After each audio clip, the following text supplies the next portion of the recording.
plaintiff, Markia Thomas, met the defendant in high school, but she wasn't interested in dating him because he was a drug dealer. Markia claims they are now engaged, but she refuses to marry him unless he passes a lie detector test proving his fidelity. She's suing him today for a loan. Defendant Othniel Carr admits that he was selling drugs off and on for 5 years, but says he turned his life around after going to jail. Othniel insists he never cheated on Markia, and he's willing to take a lie detector test to prove it. Start with you.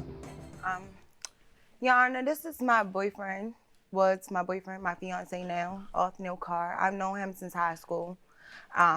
Othniel, back in high school, he was a player. He was in the streets, selling drugs, crack. You name it, he had it. So back then, I didn't want to deal with him. I didn't want. How long ago was that? That's when we were in high school. I don't know when you were in high school. Over a decade ago. I graduated '09, Your Honor, so Okay. it was over a decade ago. Okay. What happened to him? What happened to him what now? No, what happened to the money? You have any idea? Oh, no, Your Honor, I wish he'd go it find seems it. broke today and he don't seem much of a player. I mean, when you change your life around from being in the streets, I guess you gotta sacrifice what comes with that. Unless you get caught and you have to give all the money back. That's if you've true. made all this so-called money, you should have the money and been able to buy a business when you go straight and employ the same people in the neighborhood that you poisoned. I agree, Your Honor. That's all. I agree. All right. What happened to your money, big time? I went to jail. Okay, and they took everything? Yeah. How long was your run?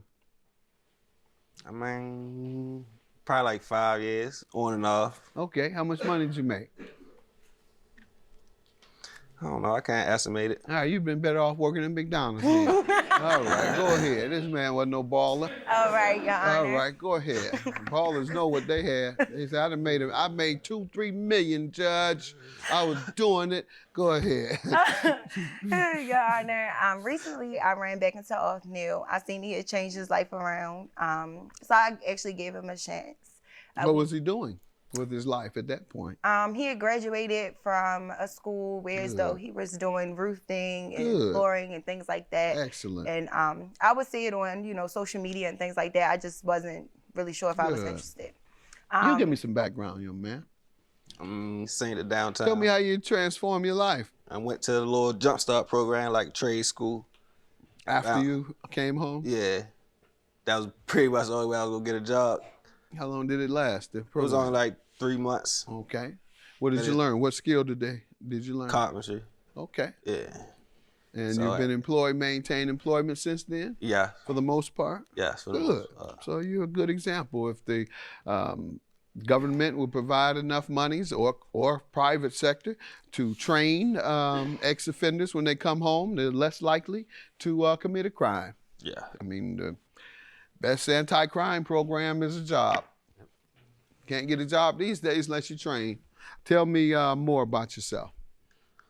You have children? Yes, I have a son. All right. You care for him? You're in his life? Yeah. Okay. I need you to be a good example for the brothers that's left behind in prison, sir. We need you to represent them well. I'm saying talk, man, talk. All right, You've come out. Why do you think I do all this talking about how I was able to change my life and I give details and people are tired of hearing about it, but I don't care. You can get tired if you want until every last person in prison says they are tired of being a criminal and they changed their life. I'm going to keep talking about it and so should you. You done made it out of prison. Made it out, have a skill, have a good job, talk about it. Tell these brothers how to do it. What really changed me was I hated talking to my son in prison, like lying about where I'm at. Yeah. He wanted to know where I'm at. I just said I can't do that no more. And it don't matter how broke I was gonna be, I was gonna finish school, get a job, do the right thing. See?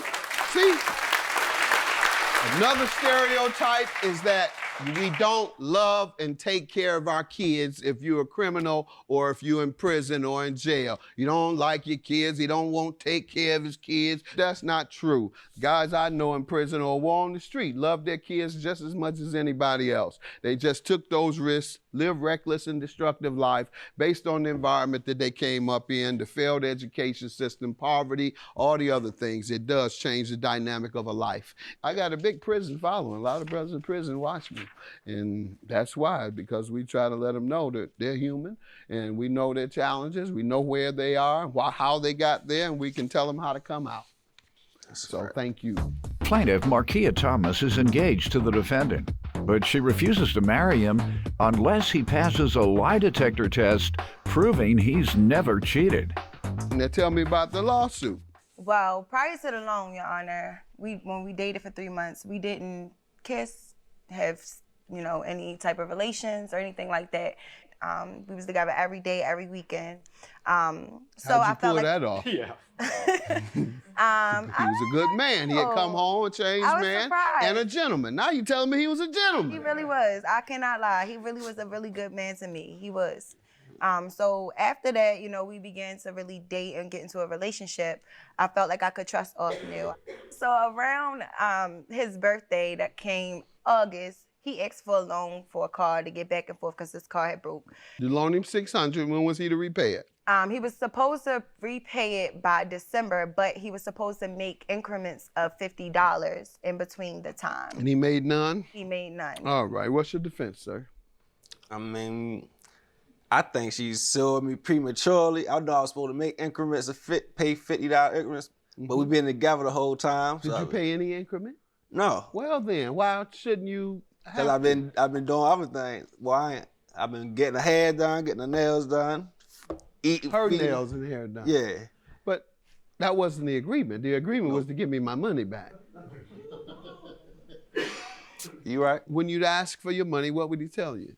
He would say he's gonna do it, But since we was having a good relationship. She didn't bring up the money until she saying some text messages in my phone. She ain't never asked me for no money. Caught you cheating, she said, give me my money back. Yeah.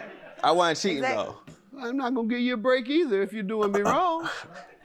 She was giving you a break if she was at all because you were doing it right. Time you start doing it wrong, who wants to do you a favor? Well, I'm not gonna do a person a favor when they do me wrong. All right, and what'd you call him cheating? And that's Your Honor, yes. My woman intuition told me to go through his phone, and I did when he was asleep. And I seen some real ignorant, disgusting text messages from a woman that Mr. Carr knows. what was ignorant about it? She was just a nasty person. She asked him could she perform oral on him while he recorded it. While they recorded? He records it. Yeah. All right. Yeah. And the messages show that I never went over there. I want to petition the court for a lie detector test, Your Honor, before I marry him, Your Honor. I want her to take a lie detector test too because That's not what we're here for. We're here for the you. day that she seen the message in my phone, We of here course she for was you. being mad and spiteful, so I'm watching her. So she texted. So I go through her phone when she get in the shower, and she was doing the same thing. With a ready-made. She had hers on hold all along. Can't find nobody that quick, right? Yeah. So he's on hold all along, if not on board all along. Right. Not just on hold, on board. Yeah, so I want to get a lie detector test. Did that happen? It wasn't like his. It was more so like I was just wanting to be comfortable. Okay, like, I it just was the wanted words that some- were said. No. All It was. right. That's exactly All it, right. Your Honor. So you're not gonna get married if you find out he If was I cheating? find out he's cheating or he cheated. Or he cheated? You won't? No, Your Honor. How about you? Nope. Okay. And we'll know that soon because I am going to help you all with the lie detector test. All right? Yes. And I'll grant you your judgment. He has no legal defense to it. So therefore, judgment for the plaintiff, $600. Thank you, Your Honor. I want to say I do love her. I never cheated on her. I just want to get these lie detectors tests out the way so we can move forward what we got going on. I just want to say I love you as well, and I do want to marry you as well, but I just need to know this truth. I need to. I can't And I'm wait. happy I got my money back. That's cool. The next day, Markia and Othniel both took a lie detector test.